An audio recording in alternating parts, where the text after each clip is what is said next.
പഹൽഗാമിലെ ഭീകരാക്രമണത്തിനുള്ള പ്രതികാരം ഇതുവരെ തീർന്നിട്ടില്ല. അത് ഇനി ഞങ്ങളാണ് ചെയ്യാൻ പോകുന്നത്. ഇത് പറഞ്ഞ് രംഗത്തെത്തിയിരിക്കുന്നത് വേറെ ആരുമല്ല, അഫ്ഗാനിസ്ഥാൻ ലിബറേഷൻ ഫ്രണ്ട് എന്ന് പറയുന്ന ഒരു സംഘടനയാണ്. ഈ Afghanistan liberation front of Afghanistan ഇത് പാകിസ്ഥാന് വലിയൊരു വാർണിംഗും കൊടുത്തിട്ടുണ്ട്. നമുക്കറിയാം, പാകിസ്ഥാനിലെ അതിർത്തികൾ, അതായത് അഫ്ഗാനിസ്ഥാനുമായി ബന്ധപ്പെടുന്ന അതിർത്തികളെല്ലാം തന്നെ പാകിസ്ഥാൻ ഇപ്പോൾ അടച്ചിരിക്കുകയാണ്. പ്രധാനപ്പെട്ട കാരണം അഫ്ഗാനിസ്ഥാൻ ചാവേറുകൾ നുഴഞ്ഞുകയറി പാകിസ്ഥാൻ പട്ടാളക്കാരെ കൂട്ടത്തോടെ ചാവേർ ബോംബ് സ്ഫോടനം നടത്തി കൊന്നൊടുക്കുന്നു എന്നുള്ളത് കൊണ്ടാണ് നിലവിൽ വസീറിസ്ഥാനിലടക്കമുള്ള അതിർത്തികളെല്ലാം തന്നെ പാകിസ്ഥാൻ കൊട്ടിയടച്ചിരിക്കുന്നത്. എന്തായാലും പാക് പട്ടാളക്കാർക്ക് അഫ്ഗാനിസ്ഥാൻ്റെ പോരാളികളെ നേരിടാൻ പറ്റാത്തൊരു സാഹചര്യം നിലവിലവിടെ ഉണ്ടായിരിക്കുന്നു. ഖൈബർ പഖ്തൂൺഖ്വ മേഖലയിലടക്കം തെഹ്രീക്കെ താലിബാനും വലിയ രീതിയിലുള്ള പ്രക്ഷോഭങ്ങളും വലിയ രീതിയിലുള്ള ആക്രമണങ്ങളും നടത്തുന്നുണ്ട്. ഈ ഒരു സാഹചര്യത്തിലാണ് പാകിസ്ഥാൻ ഇങ്ങനെ പറഞ്ഞത്, അതായത് ഇവരുടെ എല്ലാം പിറകിൽ ഇന്ത്യയാണ് എന്ന്.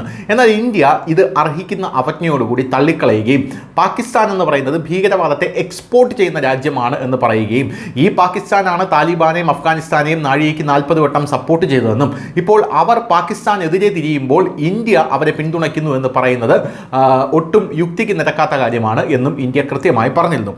എന്നാൽ ഈ ഒരു സാഹചര്യത്തിൽ ഇപ്പോൾ പഹൽഗാം ഭീകരാക്രമണം പാകിസ്ഥാൻ നടത്തിയതാണ്. ആ പഹൽഗാം ഭീകരാക്രമണത്തിനുള്ള പ്രതികാര നടപടി ഇതുവരെ തീർന്നിട്ടില്ല എന്നാണ് ഇപ്പോൾ ലിബറേഷൻ ഫ്രണ്ട് ഓഫ് അഫ്ഗാനിസ്ഥാൻ പാകിസ്ഥാന് വാർണിംഗ് കൊടുത്തിരിക്കുന്നത്. പോരാത്തതിന് ISI ബാക്ക് ചെയ്യുന്ന എല്ലാ തീവ്രവാദികളെയും പാകിസ്ഥാനിലിറങ്ങി ഞങ്ങൾ വേട്ടയാടി അവരെ എലിമിനേറ്റ് ചെയ്യുമെന്നാണ്, അതായത് അവരെ ഈ ഭൂമിയിൽ നിന്ന് തുടച്ചു നീക്കും എന്നാണ് ഇപ്പോൾ അഫ്ഗാനിസ്ഥാൻ ലിബറേഷൻ ഫ്രണ്ട് പാകിസ്ഥാനെ വാൺ ചെയ്തുകൊണ്ട് പറഞ്ഞിരിക്കുന്നത്. അതായത് പാകിസ്ഥാനിലേക്ക് എത്തി ഈ പഹൽഗാം ഭീകരാക്രമണത്തിൽ ഉത്തരവാദികളായിട്ടുള്ള സകല ഭീകരവാദികളെയും ഞങ്ങൾ തീർക്കാൻ പോകുന്നു എന്നാണ് അഫ്ഗാനിസ്ഥാൻ നിലവിൽ പാകിസ്ഥാന് കൊടുത്തിരിക്കുന്ന താക്കീത്. News desk, news India Malayalam.